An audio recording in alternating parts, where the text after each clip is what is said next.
Nous sommes sur le off Leclerc-Clisson. On est en compagnie d'Alexandre Sabat. Alexandre Sabat, manager, dans le management en tout cas de MO Office et MO Music. Et je te laisse nous expliquer ces deux entités. Il y a le label MEO Music. Donc voilà, c'est tout le travail d'un label, label management, la distribution d'albums, d'EP, de singles, etc.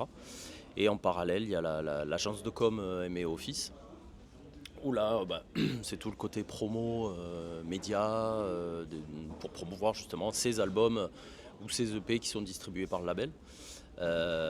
Et puis en parallèle avec cette agence de com, mes office, je m'occupe aussi de la com et de la prog, par exemple, du Hellfest Le Off, comme aujourd'hui. Voilà, dans les grandes lignes. Donc tu peux très bien aussi bien avoir des groupes dans les deux entités que dans une des seules des deux. En fait, ça se décide comment ce genre de choses?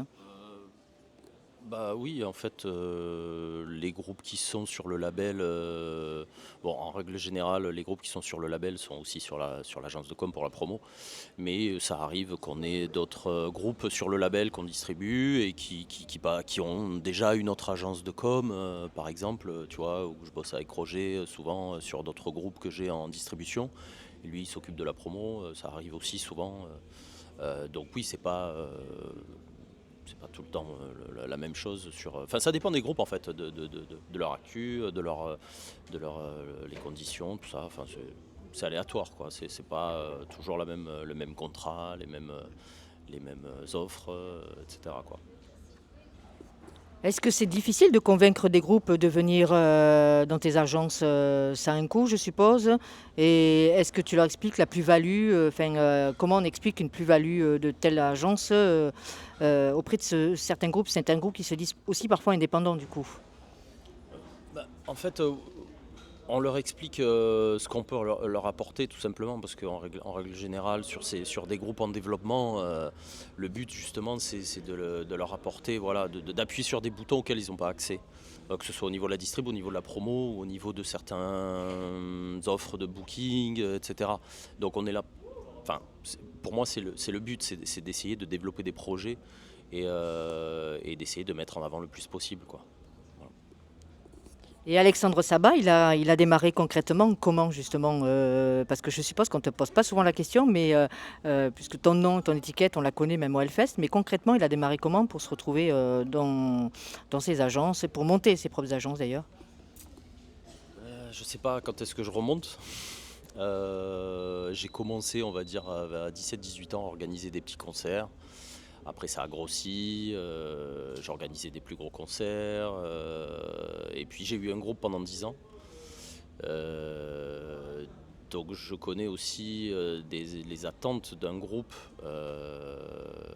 En 2005, j'ai décidé de monter l'agence de com, MA Office.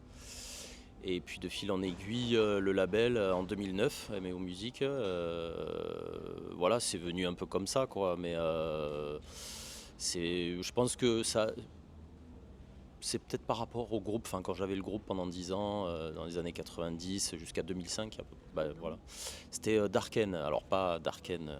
Il y avait un Darken avant, voilà, de 95 à 2005. Pas le Darken qu'on connaît maintenant.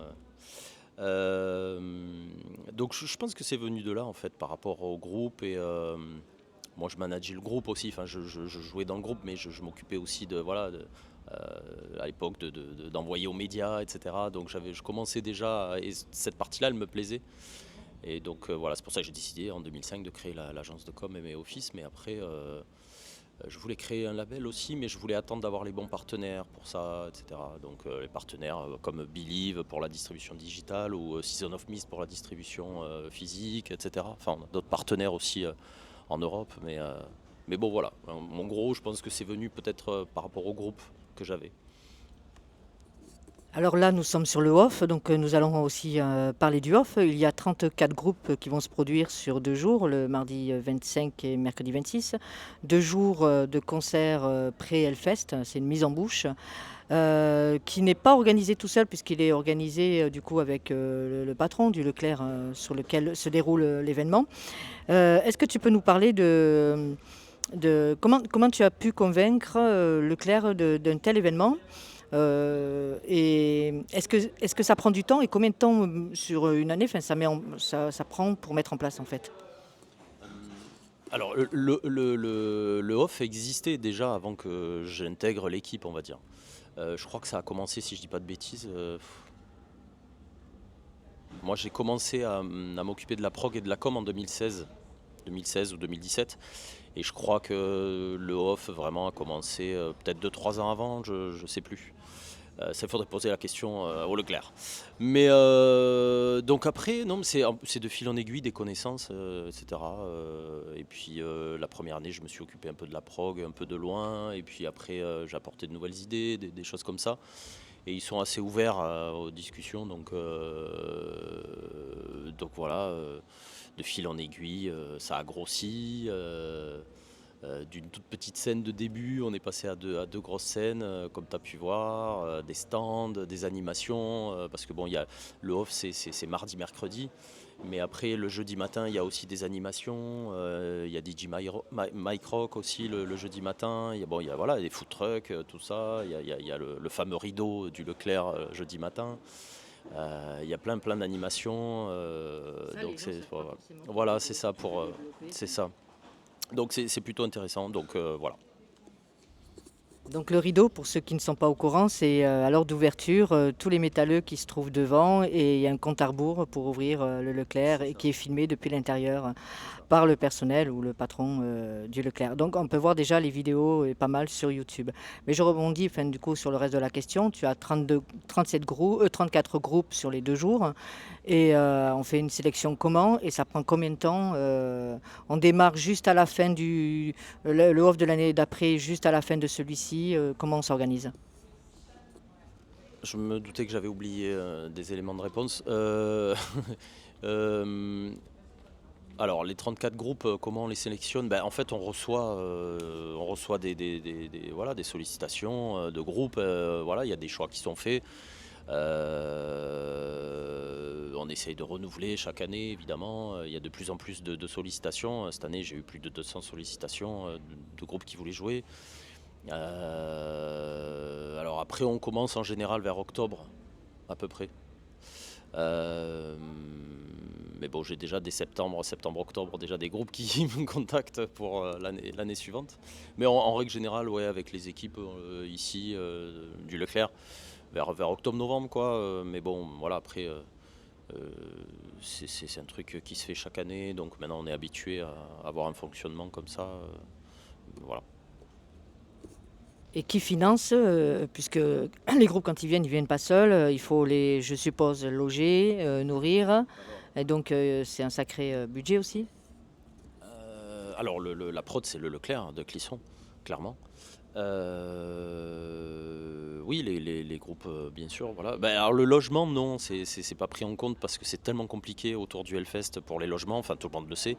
Donc ça, c'est une des conditions qui, ouais, c'est pas possible. Enfin, voilà, on peut pas assurer les hébergements. En plus, pour 34 groupes, il y a plus de 200 personnes en tout, entre le mardi et le mercredi. C'est impossible. Donc bon, en règle générale, les groupes arrivent toujours bien à se débrouiller parce que bon, beaucoup viennent et vont au Hellfest ensuite, donc ils ont déjà plus ou moins prévu leur hébergement. Voilà. Est-ce que dans l'avenir, il y a des projections qui sont faites pour être encore plus grand? Ou est-ce que c'est pas le but? Parce que le parking du Leclerc se réduit de plus en plus d'un côté. Donc voilà, est-ce que vous en discutez avec le programmateur, avec la production? On en a déjà parlé. Là, le site a un peu s'est agrandi cette année. Après, je sais pas le Leclerc. Enfin, oui, c'est des discussions qu'on a déjà eues par le passé. Tu vois déjà, voilà, il y a eu le site là s'est agrandi cette année un petit peu. Après, il y a plein d'idées dans les tiroirs, mais après c'est la faisabilité parce que bon, il faut rappeler que le Hellfest, le off, c'est gratuit. Donc voilà, il n'y a pas d'entrée payante, donc forcément c'est plus compliqué qu'un festival qui est payant, etc., quoi. Donc voilà. Alors c'est estampillé Hellfest. Pour quelle raison? Il y a une raison pour que ce soit estampillé Hellfest, donc juste la question simple, pour quelle raison? Depuis l'année dernière. Le Off est devenu officiellement le Hellfest Le Off. Voilà. Alors c'est des choses en interne, parce que bon, je pense que le Hellfest voulait aussi montrer qu'il se passait vraiment quelque chose d'important au Leclerc de Clisson. Donc voilà, tout simplement. Et puis ça a donné plus de cachet aussi au Off, il faut le dire. Et puis c'est bien que le Hellfest reconnaisse aussi ce qui se passe ici depuis plusieurs années, parce que ça a bien évolué. Donc ils ont suivi chaque année de toute façon ce qui se passait. Donc voilà. En tout cas, merci Alexandre. Je sais que tu es occupé donc pour ce moment d'échange avec Baston et on se retrouve très vite. Merci à toi.